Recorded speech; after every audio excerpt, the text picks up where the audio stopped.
Fake laugh at something. It's too much. It's too much fake laugh.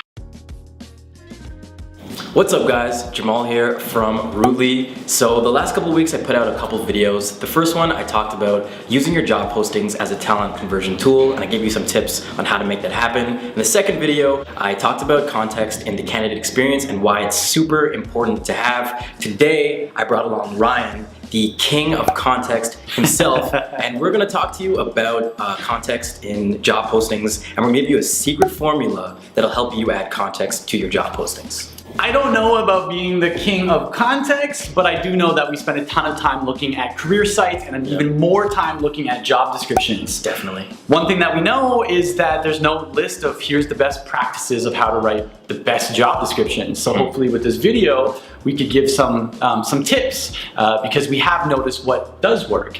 Jamal has dedicated his last couple videos to talking about job descriptions and talking about context. And of course, in this one, we're gonna give you the step-by-step, play-by-play, how to bring context into your job descriptions like today. I have no idea when it started, but at some point in history, people started putting required skills into their job descriptions. Makes sense. Makes perfect sense.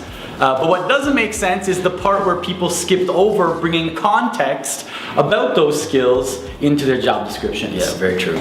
Every time I'm on stage, every single time I'm on stage at an HR conference talking about job descriptions and candidate experience, I show some variation of this exact slide.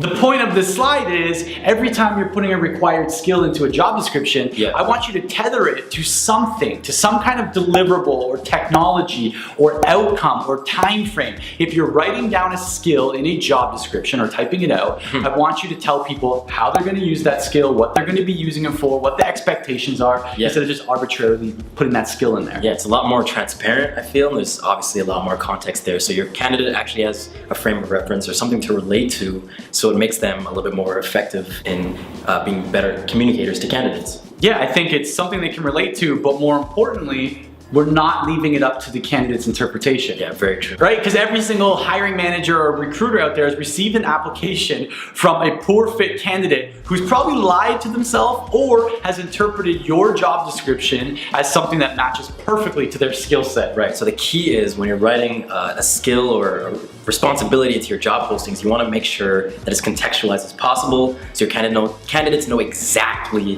what your company is expecting of them. That's exactly right. And so how often do we see things like communication skills, customer service skills, leadership skills, but never tethered to any kind of context? Self-starter, that's a big one. What does that even mean?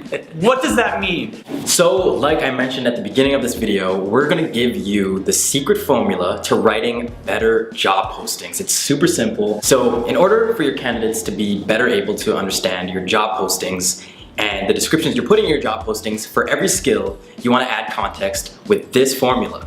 It's a you statement, plus the skill, plus the desired result, plus the standard, the time frame, the technology, and as a bonus, put a why statement. I love that, right? So I think we're gonna go through some examples. So to even add more context to what Jamal is saying, here it is in action. So something like this. You will use skill name to achieve these results to this standard in this time frame using this technology. So let's take a look at some real live examples. Let's get to it. In this example, you're gonna see that the company wants to make sure that the candidates have customer service and phone communication skills. The problem is that there's so much here that's left up to the imagination or the candidate interpretation. So let's add some context using our secret formula. Highly developed customer service and telephone communication skills with a focus on active listening. Apply the formula, you'll get something that says, you will use your telephone communication skills to help our clients feel at ease and understand their financial options by taking as much time as it requires to solve their debt and financial recovery needs. So it's not perfect, but you can see by adding some supporting information just how much more sense that skill starts to make, and there's less room for interpretation and candidate error in that case. Exactly. Let's keep it moving. So in the same job posting, just a couple lines down, we get this gem. Excellent communication, both verbal and written, and problem-solving skills. There's a lot of stuff going on in there, and there's a lot of context that kind of gets lost. So Like I said, I'd argue that there's a little bit too much to put into one sentence, but applying our formula, you may end up with something that reads like this. You are able to use your communication skills to effectively listen to customer needs and offer relevant products and advice to help solve their financial problems using the telephone, email, and or social media. Right? So there you have it. You've got what the skill title is, what they're going to be doing or what you want them to achieve with that skill, and then you're labeling the technologies they're going to use, right? It's going to be email or telephone or social media. Yeah. And like I said, there was a lot of context in that one sentence, so to break it out, we'll have another one that reads, you're also able to write clear, concise, professional emails to assist customers in making product decisions, outline timelines, and offer solutions to solve their needs within 24 hours of receiving contact from that customer.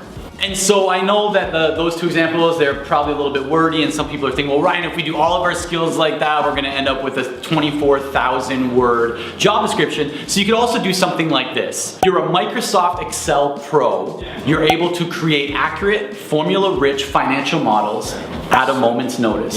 Now let's take a look at another example. In this example, you'll see that they're looking for somebody with a motivated and driven personality. The problem is, we're not sure what this means to the employer or the role, right?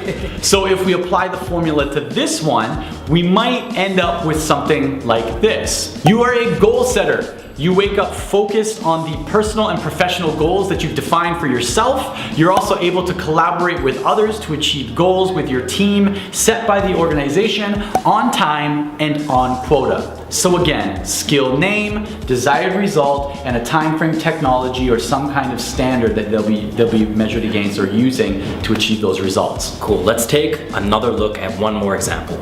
So here's another one that says, must have demonstrated leadership ability, good communication skills, be self-directed, and customer service oriented.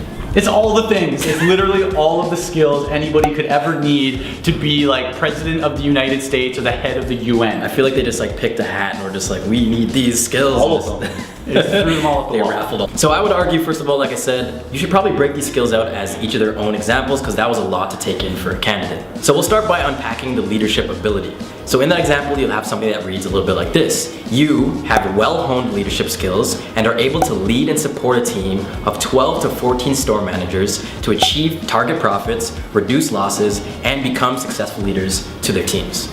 So again, I know it sounds like we're beating a dead horse, but skill name, desired result, and a time frame technology or some kind of standard that you'll be measuring against. And even without an understanding of what these companies do, how they do it, and what they want to achieve, by using our formula, you're actually starting to get a little bit closer to making sure your candidates know exactly what is expected of them. So while we don't know what these companies necessarily do, you do know what your companies do. You do know the type of people that you're trying to track and who will make your company successful. Yeah. So if you're able to take this formula and combine it with your industry and expert knowledge of your company, like, it sounds super cliche, but the sky is really the limit when it comes to making sure that your candidates are having a better experience.